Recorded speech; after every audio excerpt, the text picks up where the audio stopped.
Ya pemirsa, cuaca yang tidak menentu melanda Kabupaten Tanjung Jabung Barat di awal bulan suci Ramadan.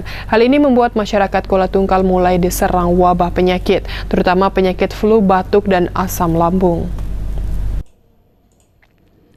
Setiap hari tidak kurang dari 50 orang pasien yang datang ke Puskesmas Tungkal 2 untuk berobat. Selama bulan Ramadan, kebanyakan mereka mengeluhkan 3 penyakit, yakni penyakit flu, batuk, dan asam lambung. Kepala Puskesmas Tungkal 2 Safrina membenarkan jika rata-rata pasien mengidap penyakit flu, batuk, dan penyakit lambung. Ketiga penyakit ini kerap datang di musim pancaroba. Ditambah lagi, beberapa hari di bulan Ramadan, Kabupaten Tanjung Jabung Barat terus dilanda hujan dan panas yang luar biasa. Safrina mengimbau kepada masyarakat untuk lebih bijak dalam memilih makanan di bulan Ramadan.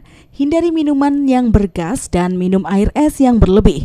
Hindari pula makanan yang mengandung pemanis buatan, pewarna, dan penyedap rasa yang berlebihan. Menghimbau untuk warga Kuala Tungkal hendaknya lebih bijak dalam memilih makanan di bulan Ramadan ini, mengingat cuaca pancaroba. Untuk itu, hindarilah makanan yang mengandung pemanis buatan, warna buatan, dan penyedap yang berlebihan. Surya Kurniawan, JEK TV, melaporkan.